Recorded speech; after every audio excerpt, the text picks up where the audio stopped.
ఢిల్లీ ముంబైల నుంచి పసిపిల్లల్ని తీసుకొచ్చి పిల్లలు లేని దంపతులకు విక్రయిస్తున్న ముఠాను విజయవాడ పోలీసులు అరెస్ట్ చేశారు. ఏకకాలంలో దాడులు నిర్వహించి 10 మందిని అదుపులోకి తీసుకున్నారు. వారిపై నగరంలోని కొత్తపేట, భవానీపురం, నున్న పోలీస్ స్టేషన్లలో ఆ పరిధిలో కేసులు నమోదు చేశారు. నిందితుల నుంచి 5 పసిపిల్లలతో పాటుగా 3,30,000 రూపాయల నగదు స్వాధీనం చేసుకున్నారు.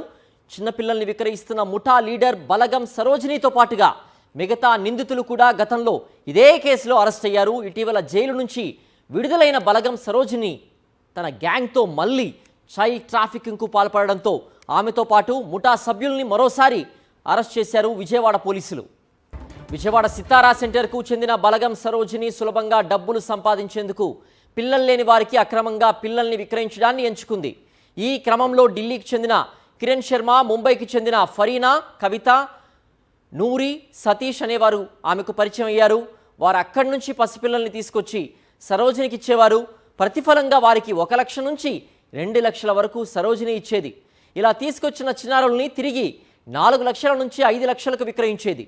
వీరికి విజయవాడలో మరికొందరు కూడా జత కలిశారు. వీరంతా గతంలో అరెస్ట్ అయి జైలుకి వెళ్ళొచ్చారు. ఇక ఢిల్లీకి చెందిన కిరణ్ శర్మ, భారతీయుల నుంచి 2 పిల్లల్ని, ముంబైకి చెందిన కవిత, నూరి, సతీష్ల నుంచి మరో 3 పిల్లల్ని సరోజిని తీసుకొచ్చి అమ్మకానికి సిద్ధంగా ఉంచింది. అయితే పోలీస్ కమిషనర్ ఎస్వి రాజశేఖర్ బాబుకు ఈ విషయం తెలియడంతో అప్రమత్తమయ్యారు. టాస్క్ ఫోర్స్ భవానీపురం, నున్న ఇన్స్పెక్టర్లను రంగంలోకి దించి ఏకకాలంలో దాడులు నిర్వహించారు. కుమ్మరిపాలెం సెంటర్ సమీపంలో 5 నున్న పోలీస్ స్టేషన్ పరిధి ఉడా కాలనీలో 3 అరెస్ట్ చేశారు. కేసులోని కీలక నిందితులు సరోజినితో పాటుగా ఫరీనాపై పీడీ యాక్ట్ నమోదు చేయనున్నారు పోలీసులు. విజయవాడ నుంచి మరింత సమాచారం మా ప్రతినిధి అశోక్ అందిస్తారు. అశోక్, చైల్డ్ ట్రాఫికింగ్ కేసును పోలీసులు సక్సెస్ఫుల్గా కూడా ట్రాక్ చేశారు. అండ్ ఎవరైతే చైల్డ్ ట్రాఫికింగ్కు పాల్పడ్డారో వారందరినీ అరెస్ట్ చేసినట్టు కూడా మనం చూస్తున్నాం. ఈ చైల్డ్ ట్రాఫికింగ్కి సంబంధించిన పూర్తి అప్డేట్స్ ఏంటి అశోక్? సిద్ధు, విజయవాడకు చెందిన బలగం సరోజినికి గతంలోనే చైల్డ్ ట్రాఫికింగ్కి సంబంధించి ఆ ముఠాతో సంబంధాలు ఉండేవి. అయితే ఈ ఏడాది మార్చిలో బలగం సరోజిని ముఠాను తొలిసారిగా విజయవాడ పోలీసులు పట్టుకున్నారు. అప్పుడు సరోజినితో పాటు ఫరీదాను కూడా అదుపులోకి తీసుకున్నారు. ఫరీదాకు, సరోజినికి రాజమండ్రి సెంట్రల్ జైల్లో వీరికి పరిచయం. ఆ పరిచయంతో వీరు ఒక ముఠాగా ఏర్పడ్డారు. అటు ఢిల్లీకి సంబంధించిన కిరణ్తో పాటు అహ్మదాబాద్, అలాగే ముంబైలో ఉన్న మరికొంతమందితో వీరు పరిచయం పెంచుకున్నారు. అక్కడున్న ఎవరైతే కిరణ్ కావచ్చు, మిగిలిన వారందరితో కూడా ఆడ శిశువు, మగ శిశువుల్ని వారిని అక్కడ తక్కువ ధరకు కొనుగోలు చేస్తూ ఇక్కడ ఎక్కువ ధరకు వారిని విక్రయిస్తున్న పరిస్థితి. ఆడ శిశువును దాదాపుగా 2 లక్షలకు విక్రయిస్తున్నారు. మగ శిశువుల్ని 4 నుంచి 5 లక్షలకి విక్రయిస్తున్న పరిస్థితి. దాదాపుగా చూస్తే గడిచిన 9 నెలల్లోనే వీరి వద్ద నుంచి సుమారు 25 మంది పసిపిల్లలను పోలీసులు స్వాధీనం చేసుకున్న పరిస్థితి కనబడుతుంది.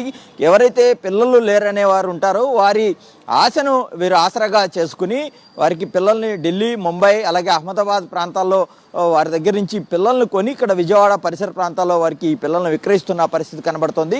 కొద్ది రోజుల క్రితం ఏదైతే మార్చిలో వీరిని అరెస్టు చేసిన తర్వాత జైలు నుంచి విడుదలయ్యారు, మళ్ళీ తమ పందాన్ని కొనసాగిస్తున్న పరిస్థితి. దీంతో మరొక మారు సరోజినీదేవి కావచ్చు, అలాగే ఫరీదా, మొత్తం సుమారుగా ఈ కేసుకు సంబంధించి 10 మందిని అరెస్ట్ చేశారు. వారిపై 3 కేసులు నమోదు చేసిన పరిస్థితి. అయితే ఎన్నిసార్లు ఈ అరెస్టు చేసినప్పటికీ కూడా సరోజినీదేవి కావచ్చు, లేదంటే ఫరీదాలో మార్పు రాకపోవడంతో వారిపై పీడీ యాక్ట్ నమోదు చేస్తామని చెప్పి విజయవాడ సిపి కూడా చెప్పిన పరిస్థితి కనబడుతుంది. అయితే దీనికి సంబంధించి ఇంకా ఎన్ని మూలాలు ఉంటాయో అన్ని మూలాల్లో కూడా అన్వేషణ చేస్తున్నారు. ఎక్కడైతే చిన్న పిల్లల్ని తీసుకొచ్చి విక్రయిస్తున్నారు అక్రమంగా, వారందరి మీద కూడా నిఘా పెడుతున్న పరిస్థితి అయితే కూడా కనబడుతుంది. చాలా కాలంగా సాగుతున్న ఈ ముఠాకు సంబంధించి ఒకసారి అరెస్ట్ చేసినప్పటికీ మార్పు రాకపోవడంతో వారిని ట్రాక్ చేస్తూ ఎక్కడెక్కడ ఈ పిల్లల్ని తీసుకొస్తున్నారు, ఎక్కడ విక్రయిస్తున్నారు అనేది ఒక నిఘా పెట్టి వారిని పట్టుకున్న పరిస్థితి కనబడుతోంది. ఇప్పటి వరకు ఈ ముఠా నుంచి దాదాపుగా 25 మంది చిన్నారులను ఏదైతే స్వాధీనం చేసుకున్నారో, కొంతమందిని వారి తల్లిదండ్రులకు అప్పగించారు, కొంతమందిని ఏదైతే శిశు సంరక్షణ కేంద్రం ఉంటుందో వాటికి కూడా పంపించిన పరిస్థితి. అయితే ఈ కేసులో మొత్తానికి అటు సరోజినీదేవి కావచ్చు, లేదంటే ఇటు ఫరీదా మీద కూడా పీడీ యాక్ట్ నమోదు చేశారు. మరికొంతమందిపై కూడా పీడీ యాక్ట్ నమోదు చేయాలనే ఆలోచనలో పోలీసులు ఉన్నారు. పూర్తిగా ఈ కేసుకు సంబంధించి మూలాలన్నింటినీ కూడా అన్వేషించి పూర్తిగా ఈ చైల్డ్ ట్రాఫికింగ్ ముఠాను పూర్తి స్థాయిలో కూడా నాశనం చేయాలనేది పోలీసులు లక్ష్యంగా కనబడుతుంది. ఆ రకంగానే దర్యాప్తు కూడా సాగుతున్న పరిస్థితి కనబడుతుంది.